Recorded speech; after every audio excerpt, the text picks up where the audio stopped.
আসসালামু আলাইকুম সবাইকে। নতুন একটা ভিডিও নিয়ে আপনাদের সামনে চলে আসলাম। তো আজকের ভিডিওটা হচ্ছে রান্নাবান্না নিয়ে। আমি কখনো রান্নাবান্না করি না বাসায়, যদিও করা হয় মানে টুকটাক রান্নাবান্না আর কি। মানে চাইনিজ আইটেম কখনো ট্রাই করা হয় নাই আমার। তো আজকে এই প্রথম ভাবলাম আপনাদের সাথে একটু শেয়ার করি। তো আজকে আমি বানাবো ফ্রাইড রাইস, আর হচ্ছে সবজি, আর হচ্ছে বারবিকিউ চিকেন। তো বারবিকিউ চিকেন বানানোর জন্য প্রথমে আমি চিকেনটাকে ম্যারিনেট করব, সেজন্য সব কিছু দিয়ে নিচ্ছিলাম। তো রান্নাবান্নার বিষয়ে কথা বলার আগে নিজেদের সম্পর্কে একটু কথা বলে নিই। যদি আপনি আমার এই ভিডিওটা আমার ফেসবুক পেজ থেকে দেখে থাকেন, তাহলে অবশ্যই আমার পেজটি ফলো করে লাইক কমেন্ট করে আমার পাশে থাকবেন। আর যদি আমার ইউটিউব চ্যানেল থেকে দেখে থাকেন, অবশ্যই আমার চ্যানেলটা সাবস্ক্রাইব করবেন। তো আপনারা যদি আমাদের পাশে থাকেন, ইনশাল্লাহ আমরাও এগিয়ে যেতে পারবো। সবাই সবার পাশে থাকার চেষ্টা করবে ইনশাল্লাহ। যদি সবাই সবার পাশে থাকে, তাহলে সবার পথ চলাটাই সহজ হয়ে যাবে। হিংসা বিদ্বেষ সব কিছু ভুলে সবাই সবার পাশে থাকার চেষ্টা করব ইনশাল্লাহ। যদি আপনারা আমার পাশে থাকেন, আমি তো এখন একজন ছোট ইউজার, আপনারা পাশে থাকলে ইনশাল্লাহ আমি কোনো বড় পর্যায়েও যেতে পারি। সব কিছুই আপনাদের সাপোর্টের উপর নির্ভর করে। সেজন্যই বলতেছি যে সবাই আমাকে একটু সাপোর্ট করবেন প্লিজ। এই সোশ্যাল মিডিয়ার প্ল্যাটফর্মে যত মানুষ উপরে উঠেছে, সবার পিছনে আমাদের মতো ফ্যানদের হাত আছে। আমরাই তাদেরকে ওই পর্যন্ত যেতে দিয়েছি। তো আমারও অনেক পছন্দের মানুষ আছে এই সোশ্যাল মিডিয়ায়, যাদেরকে আমি অনেক বেশি লাইক কমেন্ট করি, তাদের ভিডিও দেখি। তো আমাকে যাদের পছন্দ হয়, অবশ্যই আমাকে লাইক কমেন্ট অ্যান্ড শেয়ার করবেন, আমাকে সাপোর্ট করবেন বেশি বেশি করে। অনেক কথাই বলে ফেললাম। অনেক কথা বলতে বলতে চিকেনও ম্যারিনেট করে রাখা হয়ে গেল আমার।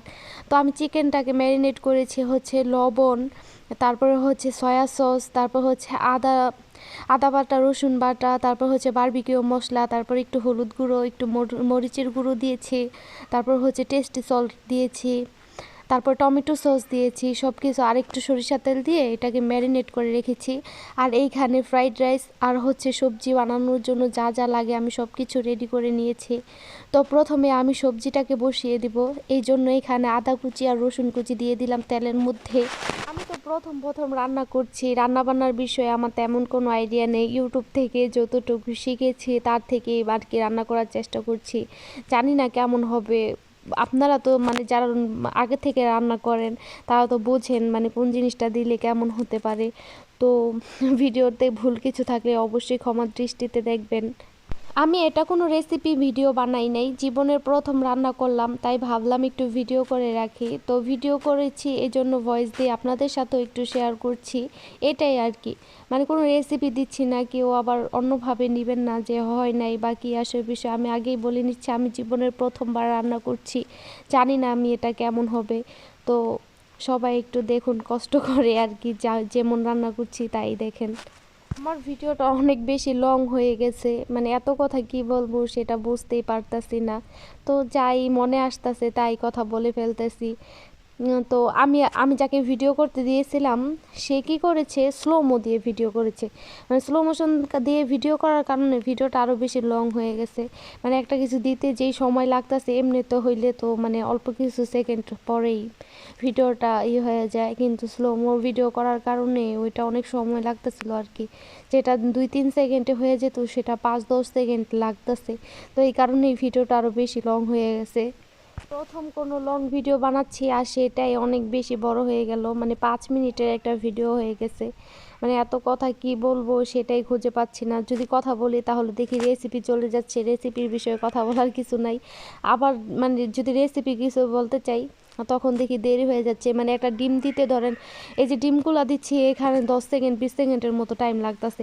এত সেকেন্ড আমি কি বলবো যে ডিমই দিচ্ছি, এই জন্য ডিমের মানে রেসিপির বিষয়ে কোনো কথা বলতে পারতাছি না, মনে যা আসতেছে তাই বলতাছি।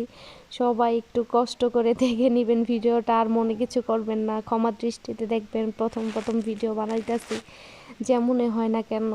চাইনিজ আইটেম রান্না করছি, কিন্তু সেটা মাটির চুলায়। বলেন তো বিষয়টা কেমন? মানে আমার কাছে অনেকেই লাগতেছে, কারণ আমি যতগুলো ভিডিও দেখেছি চাইনিজ আইটেমের, সবাই গ্যাসের চুলায় রান্না করছে। মানে আমি প্রথম যিনি আবার ভিডিও করছি যে মাটির চুলায় রান্না করে। তো কেমন লাগছে আপনাদের কাছে ভিডিওটা, অবশ্যই কমেন্ট করে জানাবেন। তো আজকে আমার ভিডিও এই পর্যন্তই। সবাই ভালো থাকবেন, সুস্থ থাকবেন, আর আমার জন্য দোয়া করবেন। আল্লাহ হাফেজ।